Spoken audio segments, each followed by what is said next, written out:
बहुत प्रसिद्ध शेर था कि बिना कुछ किए जय जयकार नहीं। आज ये शेर पाकिस्तान के संदर्भ में बिल्कुल गलत साबित होगा। हाल ही में वहां के जनरल असीम मुनीर को फील्ड मार्शल का दर्जा दिया गया।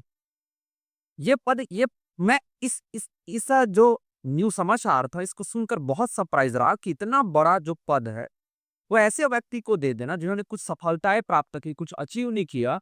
ये किस हद तक सही होगा और इतनी अंधी दौड़ कैसे हो सकती।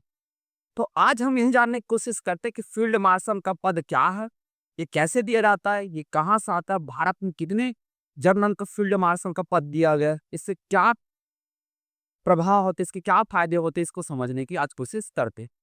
तो पहले तो ये समझिए कि फील्ड मार्शल का पद है क्या।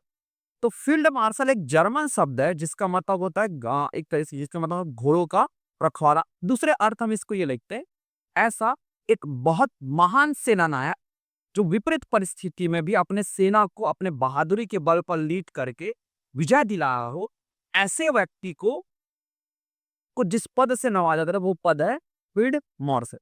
सबसे पहले फील्ड मार्शल भारत में दो व्यक्ति को दिया गया। अभी तक तो फील्ड मार्शल भारत में दो व्यक्ति को दिया गया है।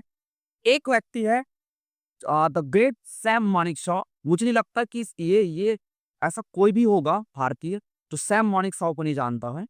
सैम मानेकशॉ ने 1947 के वॉर में, 1948 में, 1965 में, 1971 में तो उन्होंने पूर्णतः एक तरीके से ऐसे लीड किया कि एक अलग देश बनाने में महत्वपूर्ण योगदान दिया और लगभग 93,000 आर्मी सोल्जर जो पाकिस्तान आर्मी सोल्जर को झुकने के लिए मजबूर कर दिया। ऐसे बहादुरी प्रदर्शित करने की वजह से 1973 में सैम मानेकशॉ को फील्ड मार्शल का पद दिया गया।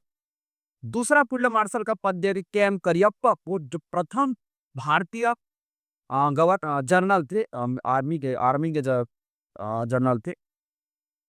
ये भी 1948 के वॉर में बहुत महत्वपूर्ण योगदान दिया और सेना को दोबारा संगठित करने में, मॉडर्नाइज करने में इनका महत्वपूर्ण योगदान था। तब जाकर इसको अपने रिटायरमेंट के 3 दशक बाद जाकर उनको फील्ड मार्शल का पद दिया। तो ऐसे सफलता प्राप्त होने के बाद ही फील्ड मार्शल का पद दिया। सामान्यतः फील्ड मार्शल का पद तब दिया जाता है जब वो रिटायरमेंट हो जाते हैं। कभी भी पद में रहते हुए जितने भी देश में फील्ड मार्शल का पद दिया जाता है। मोस्टली जैसे चाइना में फील्ड मार्शल का, नॉर्थ कोरिया में फील्ड मार्शल का, हांगकांग में फील्ड मार्शल का, मतलब ये थाईलैंड में फील्ड मार्शल का पद दिया जाता है। इन सारे देश में फील्ड मार्शल का पद तब दिया जाता है जब रिटायरमेंट हो जाता है और उन्होंने बहुत बड़ी अपनी बहादुरी का, अपने सैनिक नेतृत्व का प्रदर्शन किया, तब जाकर इस पद से नवाजा जाता है।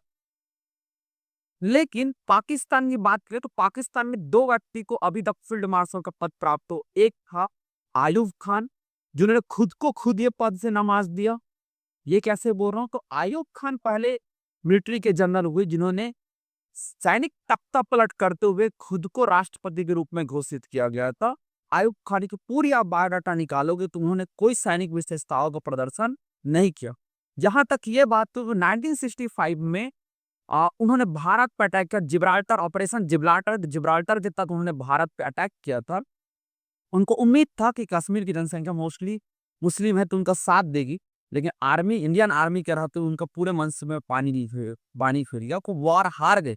उसके बावजूद उन्होंने खुद को फील्ड मार्शल का पद दिया। तो एक तरीके से ये फील्ड मार्शल के जो पद की गरिमा है उसको धूमिल करता।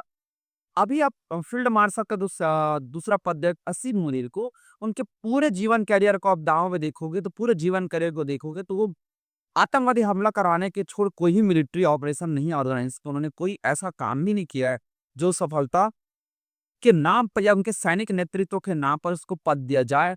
अभी देखिए सिंदूर जो ऑपरेशन किए भारत ने उसमें किस हद तक उसका बुरा हाल था, उसके बावजूद भी उनको पद दिया गया।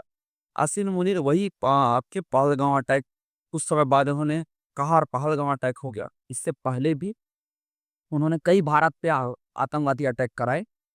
तो फील्ड मार्शल का पद बहुत गरिमापूर्ण पद है, इसको सम्मानित होना चाहिए। लेकिन ऐसे व्यक्ति को ये सम्मान दिया जा रहा है जिन्होंने कुछ अचीव नहीं किया है बोल के जानकर दुख हुआ कि ऐसा नहीं हो सकता और नहीं होना चाहिए।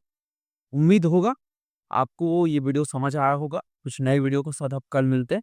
चैनल को लाइक शेयर सब्सक्राइब कीजिए। धन्यवाद।